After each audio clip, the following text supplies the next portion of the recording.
안녕하세요. 20년째 부동산을 운영하고 있는 정병예입니다.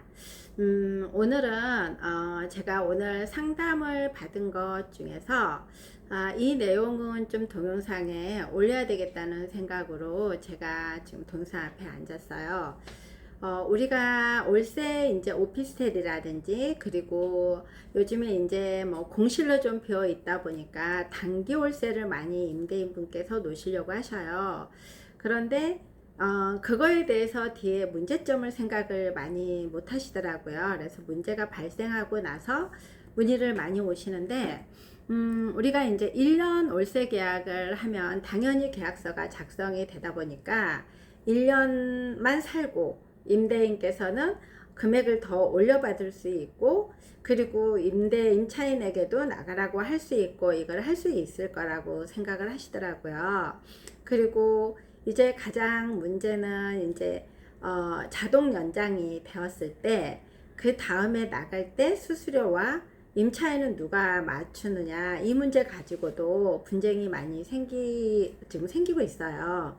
그런데 임대차 보호법은 임차인 보호 위주거든요. 그래서 우리가 1년 월세 계약을 했다 하더라도 임차인께서 2년을 주장하면 2년을 그대로 똑같은 가격으로 연장할 수 있고요. 그리고 또 2년 뒤에 계약갱신 청구권도 사용할 수가 있어요. 그리고 또 우리가 단기 임대도 마찬가지로 보통은 이제 공실이 되어 있을 때 뭐 6개월 정도 이렇게 8개월 정도 이렇게 공실을 빌려 드리려고 하시는 임대인분들께서 있어요. 공실로 비워두는 것보다는 나아서. 그런데 그럴 때 항상 그 이야기를 드리거든요. 6개월, 8개월이 문제가 아니라 이 임대차 보호법은 2년을 기본으로 보호를 해주는 법이 있기 때문에 임차인께서 2년이라는 걸 주장을 하게 되면은 그 어쩔 수 없이 2년의 보호를 해줘야 된다.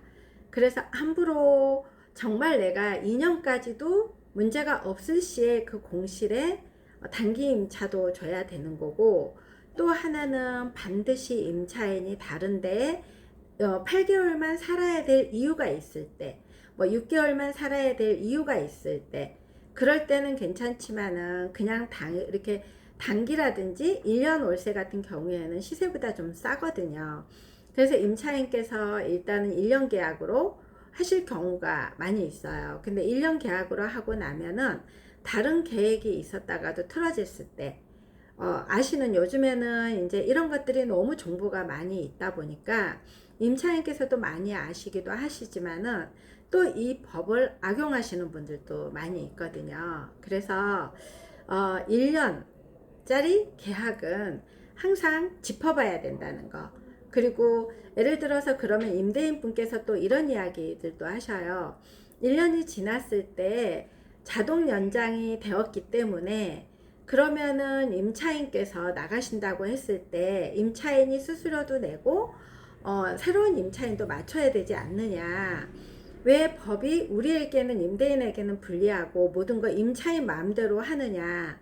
그러는데 법이 그래요. 묵시적 갱신으로 가면은 3개월 이전에만 통보하면은 내줘야 되거든요. 그래서 1년짜리 계약서는 임차인에게는 그대로 해야 될 의무가 있지만 임대인은 2년으로 봐야 될 수도 있어요. 그래서 항상 우리가 1년 계약을 할 때는 부동산 하시는 분들도 그렇고 저도 그렇고 이 이야기를 꼭 해드려요. 그래서 될 수 있으면은 2년 계약으로 하는 게 제일 좋고 1년이나 단기 계약을 할 때는 그 들어오시는 분께서 꼭 1년을 살아야 되는 이유 아니면은 이제 특약사항에 1년으로 계약을 하지만 임차인께서 1년을 더 요구할 시에는 그때 당시에 뭐 시세대로 다시 더 올려준 재계약서를 쓴다든지 그리고 나중에 나갈 때 임차인께서 1년을 더 살기를 원할 때는 나갈 시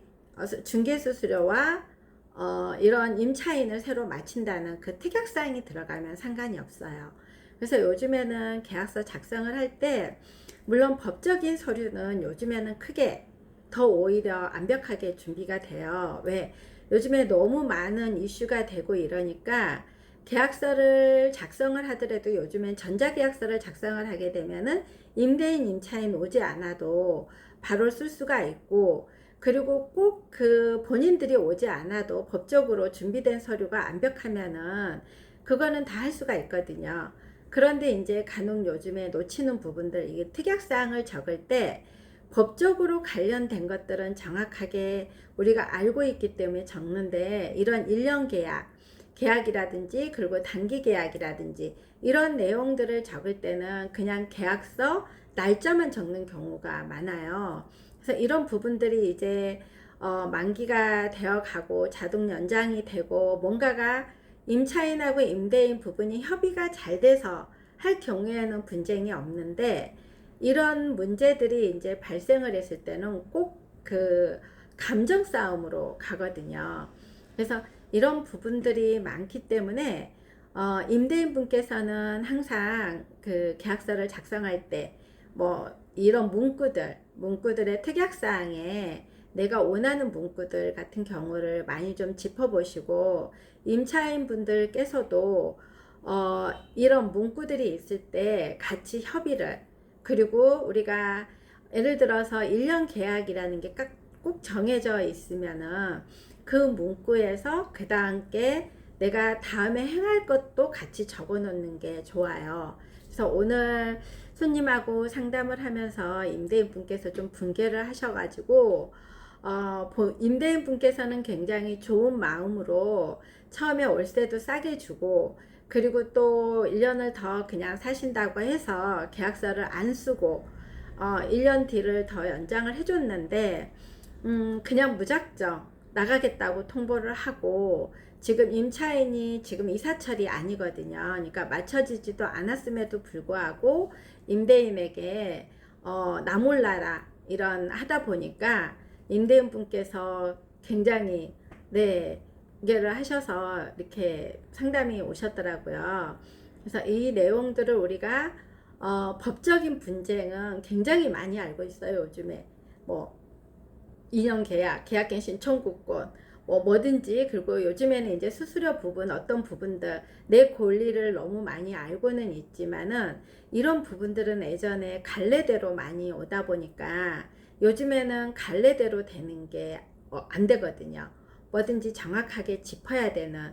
그래서 부동산 하시는 분들도 이런 부분들은 정확하게 인지를 시켜 드려야 되고, 그리고 물론 부동산에서 이런 부분들을 인지를 시켜드려도 가장 먼저 체크해야 될 부분들은 요즘은 본인이 다 체크를 해야 된다는 거야. 한 번 더 이 문구를 더 만들어 달라고도 해야 되는 거고, 그리고 설명을 더, 이런 1년 계약을 했을 때 임대인분이 이런 1년 계약을 누군가 하자고 했을 때 임대인에게 불리한 사항은 어떤 것이고 임차인에게 불리한 사항은 어떤 것인지 미리미리 체크를 좀 하셔가지고 계약서 작성을 하고, 그리고 특약사항에 그런 내용들을 문구를 적으면 문제가 없을 거예요. 그래서 이런 내용들 많이 아시는 것 같지만 의외로 많이 모르시더라고요. 그래서 오늘은 제가 오늘 상담한 내용 중에서 좀 간추려서 불이익을 당하지 않도록 임대인도 그렇고 임차인도 그렇고 올려야 되겠다는 생각으로 해서 지금 이야기를 드렸습니다. 감사합니다.